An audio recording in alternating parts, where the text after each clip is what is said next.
દુખે હા ભરે અમને મેલડી ઘણી સાહેબી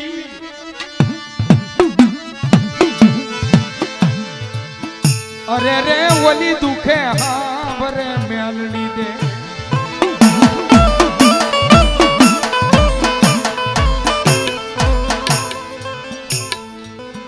જે મને ખબર છે નામ કોઈનું દેવું નથી પણ સાહેબ 2010 માં બહુ સારો પ્રસંગ માં મેલડીની વાતનો 2010 માં સુરતમાં અહીંથી યાદ આવી અને મેલડી આગળ 2-5 વાર અહીં આવેલા પણ એને ખબર નહીં મેલડીનું આવું પ્રમાણે છે ઈ સાલું થયેલા પ્રભાત દાદા હા અને તેથી એમ કહેવાય ઈ માણસે કોઈ માણસ માથે વિશ્વાસ કરી અને આ દેહમાંથી જમીન વેચી અને ન્યાય 5 એમ્બ્રોઇડરીના મશીન લીધા 2010 માં આ 2020 ચાલુ થઈ જો લાંબો સમય થયો નથી દેહમાંથી જમીન વેચી અને વહી જાય સુરત જાય ન્યા જઈ અને એમ્બ્રોઇડરીના 5 મશીન લીધા અને જે વચ્ચે વાળો કોઈ માણસ હોય સાહેબ એને દગો કર્યો કે માલ પૂરતો પોગાડે અથવા નો પોગાડે કે મંદી આવી છે ફલાણું છે કોઈ પણ બાના કાઢે કારણ કે આ માણસની માથે એને મીઠી દાજ ઘણાયને મીઠી દાજી હોય ભાઈ મીઠી દાજ હતી એટલા માટે કે આને આમ કરી કરી દેહમાં હવે જમીન વેચાઈ ગઈ છે એક મકાન રહ્યું છે અહીંયા સુરતમાં આને આ રીતે કરી અને પછી એક પણ રૂપિયો નો રહે ત્યારે દેહમાં મકાન છે એ વેચાઈ નાખવી અહીંયા લીધો છે ફ્લેટ એ વેચાઈ નાખી અને આને રોડે લાવવો છે એક વર્ષ વી ગયું એક મશીન વેચી નાખ્યું 2011 બેઠ એમ કરતા કરતા પાસે મશીન જ્યારે વેચવા મુકાણા હશે સાહેબ પોતાની પત્ની હાંજ પડે ઘરે આવે માણસ કે ક્યાં મંદીમાંથી તેજી કાંઈ આવી એ માણસને આંખમાં આહુડા પડે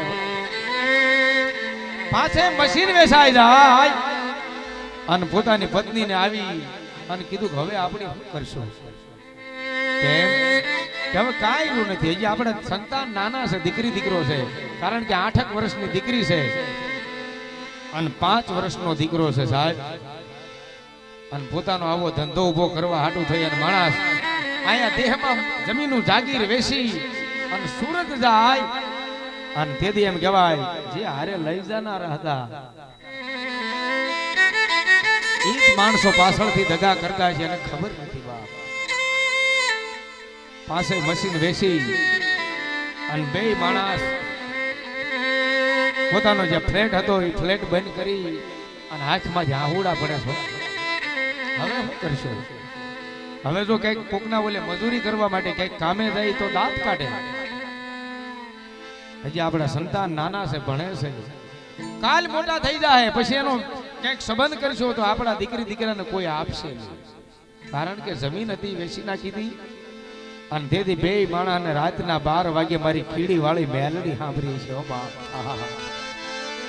નિર્ધનિયાનું નાણું કહેવાય લથડાનો ટેકો કહેવાય આંધળાની અંદર લાકડી કહેવાય મેં કીધું ને કે કદાચ રાતના 12 વાગે જો એને યાદ કરે અને આવે નહીં તો મારી કીડીની માલપા બેઠેલી મેલડી નો કહેવાય બાપ રાતના 12 વાગે બે માણસ પોતાના ફ્લેટની માલપા બેઠા છે અને રાતના 12 વાગે પોતાની આંખની માલપાથી દડ દડ દડ દડ દડ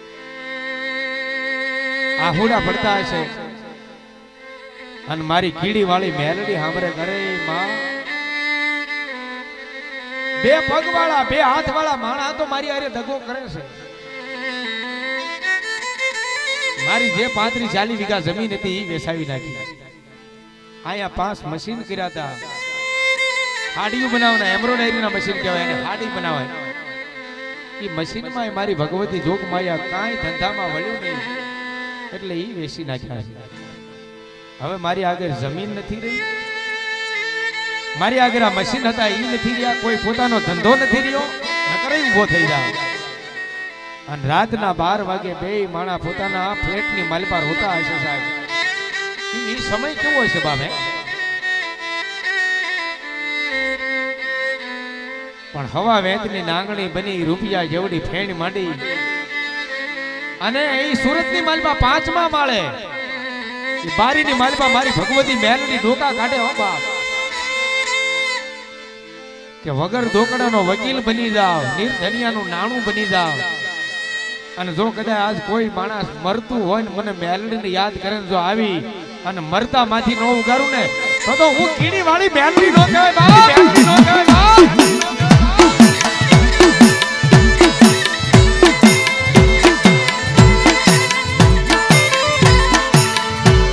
કોઈના હુડા પડે મારી મેલડી ને ગમે નહીં.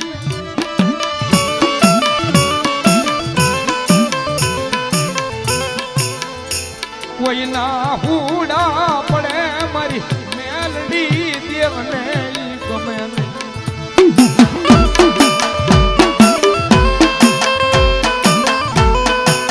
આ હુડાની એવી તાકાત છે બાપ કે આહુડાને કોઈ ડોક્ટર લેબોરેટરી કરી ન કહી શકે કે આ સુખનું છે કે દુઃખનું છે. આહુડાની એવી તાકાત, એમ આ મેલડીની એવી તાકાત છે.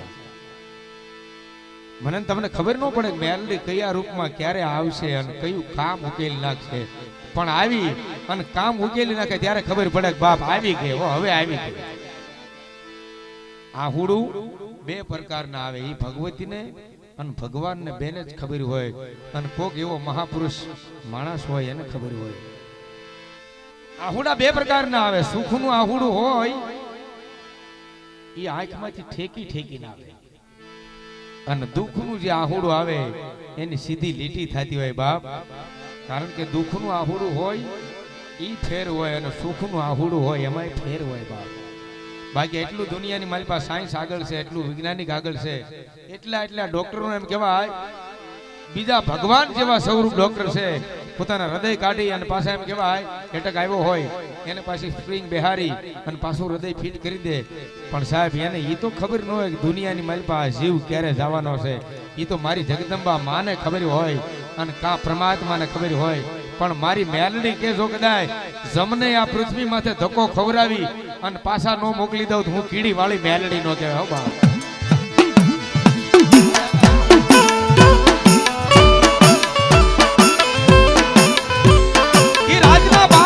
બે મણાની આંખની માલમાંથી દડ દડ દડ દડ આહુડા પડે છે, દડ દડ આહુડા પડે છે બાપ.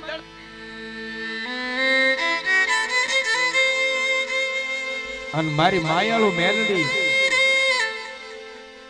મકાનની માલપા, ફ્લેટની માલપા, 5મા માળે સાહેબ ન્યા નાંગણી સડે નહીં, 5મા માળે સડે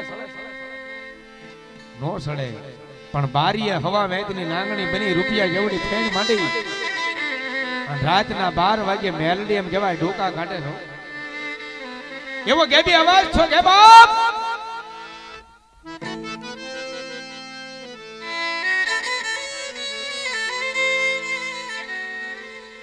મશીનો વેસાઈ ગયા છે, કોઈને ભાળતા નથી, કોણ બોલે છે ખબર નથી, પણ બે માણસ જાગે છે. પોતાની દીકરી દીકરો બે હુતા છે. આવો આકાશની માલમાંથી ગેબી અવાજ સંભળાય કાને. આબા ગામડે દેહમાં જમીન હતી એ પણ વેસાઈ ગઈ છે. હા શું કરીએ હવે, અમારું કોઈ જ નથી. અને કદાચ મારી આ દીકરી દીકરો મોટો થાય એટલે પછી અમે કદાચ અમારા દીકરાનો સંબંધ કરવા જાઓ તો કોઈ અમને દીકરી નહીં આપે. કારણ કે અમુક સમાજ એવો છે બાપો કે તમારી આગળ હોય ને તો તમને દીકરી આ દીકરા વરે છે, નકર વરતા નથી. અત્યારે બિચારા કેટલાયના ગ્રીન મેરેજ લીલ ઈ થાય છે ભાઈ. નાણું હોય તો એને નાથાલાલ કહેવાય. અરે રે ઓલો નાણા વિના નો જી નાથીઓ. સમય અત્યારે પૈસાનો છે યાર. પૈસા નો હોય તો દુનિયામાં કાંઈ નથી, પણ જરૂરી પૂરતા હારાય. અતિ નહીં કે તમે માતાજીને ભગવાનને મા બાપને ભૂલી જાઓ. એટલા બધા પૈસા નકામા છો પાછા. હા જરૂરી પૂરતા એની જરૂર છે. હાવ નો હોય એમ નથી કહેતા, એની માપે જરૂર છે. અને ઈ નો હોય તોય કાંઈ ન થાય. માનભા ગઢવી એમ કહેતા કે પૈસાની કવડી થાકાય.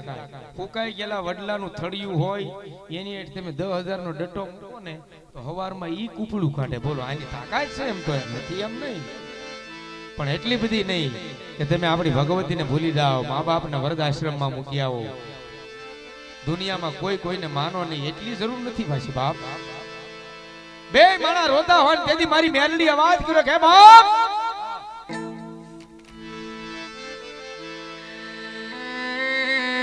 આહુડું પડે છે ને કે હા મારા દેહમાં જમીન નથી, અહીંયા જે મારો પોતાનો હાથથી ધંધો જે હતો હાથ ઉપર એ ધંધો બંધ થઈ ગયો, હવે ક્યાં જાવ? પણ બાઈને એટલી ખબર પોતાની પત્નીને, અર્ધાંગના એને કહેવાય સાહેબ કે પતિના દુઃખમાં ભાગ લે અને અર્ધાંગના કહેવાય. એને ખબર હતી, એને મનોમન મારી કીડી વાળી મેલડીને યાદ કરી હતી, અરે માં અમને બીજી કાંઈ ખબર નથી, અમે 2-3 વાર તારી આગળ આવ્યા છીએ, પણ જો કદાચ અમને આ સંકટની માલપાથી આ દુઃખમાંથી આટલી બધી ઘેરું સંકટ આવ્યું છે, એમાંથી જો મારી આ દરિયામાં અમારું વાણ ડૂબે છે, એમાંથી જો અમને તારી અને કાંઠે લાવીને તો તારી આગળ હવા 5 માણાનો તાવો કરી છે. મારી જગદંબા પોતાની પત્ની કે છે, બાઈ કે છે, બાપ એને મેલડી ક્યાં છે, મેલડી કેવા છે, અહીં કેવા પરચા છે એને ખબર છે, પોતાના પતિને ખબર નથી મેલડી શું છે બાપ. અને બાપ ઈ બાઈ નો પોકાર, કળોઈ નો પોકાર સાંભળી અને મેલડી કે હું આવી અને ઊભી નો રહી જાવ તો હું કીડી ધામ વાળી વશરામ ડોહાની લટે રમેલી પાતાળી મેલડી નો જાય બાપ, મેલડી નો જાય બાપ.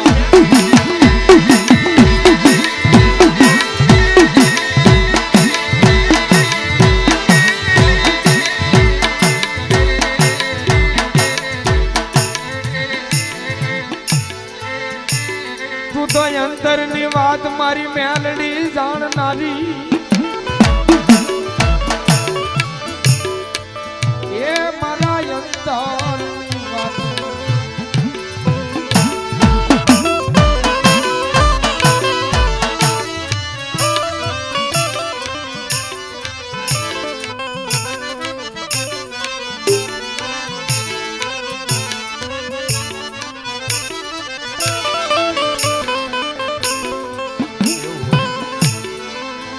અંતરની વાત જાણવા વાળી. અને મેલડી અવાજ કર્યો કે બાપ તને મારો વિશ્વાસ છે ઘા માડી કે આહુડા લૂસી નાખ, તારા આહુડા છે ને મને વહમા લાગે છે, અને ઓશિયાળા ટકુડા મારી મેલડીને જો વહમો ન લાગે તો મારી કીડી વાળી મારી વૈશ્રામ ડોહાની મેલડી નો કહેવાય બાપ. કારણ કે એને પહેલેથી ઓશિયાળો ટકોરો સહન નથી કર્યો. આ વૈશ્રામ દાદાની જ્યારે માઠી વેળા હતી તેથી કોઈ માલધારી એને ગા આપી હતી, ભેંસ આપી હતી કે અહીંયા બેહી ગઈ છે, હવે ભેંસ તમે રાખો સાહેબ. આ મેં આગળથી સાંભળેલી વાત કે હવે ભેંસ ના તમારી આગળ બેહી ગઈ છે તમારા મકાન આગળ, તેથી મકાન તો હું હોય સાપરું હોય ભલામણ, અહીંયા બેહી ગઈ તો ભેં હવે તમે રાખો સાહેબ. એ ભેંની એક અડધો શેર દૂધ નહીં, પણ મારી મેલડીએ કીધું તો તારા ઘરે ભેંસ લઈને ન દેવરાવું તો હું તારી મેલડી નો કહેવાય બાપ. આવા તો આના પ્રમાણ છે. અને બીજા દિવસે મેલડીને એમ કહેવાય તેથી કોઈ ખોળ લેવાનો વેત નહીં, કોઈ હારો કપાસિયા ખોળ કે કાંઈ પણ વેત નહીં, ગોળ દેવાનો વેત નહીં સાહેબ. લોટ મૂકી અને બકડિયાની માલપા તગારાની માલપા ભેંસને દોવા બેઠે, અડધો શેર જેને દૂધ ન હોય એને એમ કહેવાય 5 શેર દૂધ, બીજે ટક એમ કહેવાય 8 શેર, અને ત્રીજા ટક જ્યાં દોય ને ત્યાં 10 શેર દૂધ કાઢ્યું હતું. ઈ મેલડી નકર ભેં બેહી ગઈ પછી ઊભી નહોતી થઈ, ઈ મેલડી દેવા માટે આવી હતી. વૈશ્રામ ડોહાને એકવાર તાળી પાડો બાપ. ઈ મેલડી છે કે ઘરે જો કદાચ જઈ જાવ એવો વિશ્વાસ હોય તો હું મેલડી તમારી વાહે ઘરે આવું. કોઈ કહેતો કે દુનિયાની માલપા માં નો આવે ભગત આગળ, નહીં ખોટી વાત, પણ હું એટલું માનું છું કે એને ભગતની જરૂર છે હો. હા, ભગતની માથે ભીડ પડે ને તો મેલડી નહીં ભગત આગળ આવવું પડે. બધાને આપણે રોજ અહીંયા આવવું ન પડે, એને કોક દી આપણી આગળ આવવું પડે હો ભલામણા. પણ સાચી ભક્તિ હોય તો અંતરના ઊંડાણથી કરે હાકલો, એ તો બોલ્યો ઢીંગલો ઈ ચિથરાનો ધ્રુજે. અંતરના ઊંડાણ આકલો જોઈએ. આપણે કહીએ આપણે એકને માતાજીને જરૂર છે, નહીં, આપણી એને જરૂર છે. હા, આપણે એની જરૂર જેટલી છે ને એટલી આપણી એને જરૂર છે. કોકથી દુઃખ પડ્યું હોય ત્યારે એ આપણી આગળ આવે, અને પછી આપણે કાંઈ માનતા રાખી હોય તો આપણે પછી એની આગળ આવવું, બાકી એને આવવું પડે બાપ. અને તેથી એમ કહેવાય મારી મેલડી અવાજ કર્યો કે બાપ હવે કદાચ મારી બાધા લઈ લીધી હોય, મારી માનતા લઈ લીધી હોય, પણ 100 મહિના જાય અને જો હતું એથી બમણું ન આપું તો હું કીડી વાળી મેલડી નો જાય બાપ. કદાચ તારા અતાર સુધી તો હવળા નાખ, અને અવળા પડતા હશે, પણ આજથી અત્યારે રાતના 12 ના ટકોર થયા છે અને કાલ સવારથી કોઈ પણ ધંધો ઝપલાવી લે અને જો અવળા નાખે ને હવળા કરી દો એમ જાણજે કે હું કીડી વાળી મેલડી બોલી હતી બાપ સાહેબ. ઈ મેલડી છે 100 મહિના જાય જેની આગળ અહીંયા વેચાઈ ગયું તું, ન્યા વેચાઈ ગયું તું, ઈથી ડબલ આપ્યું છે. અને કદાચ મારી મેલડી આગળ પછી બીજા એમ કહેવાય 6 મહિના જાય 12 મહિના જાય અને હવા 5 મણનો મેલડી આગળ તાવો કરે અને તેથી મારી જગદંબા મેલડીનું મન હરખે. પણ કેવી માં મેલડી એ તાવે રમે માડી તાવે રમે માયાળુ મેલડી તાવે રમે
છોડી દો અને જો નિવારણ મારી મેલડી નો કરી દે તો મારી કીડી ધામ વાળી મેલડી નો કહેવાય, મારી મેલડી નો કહેવાય.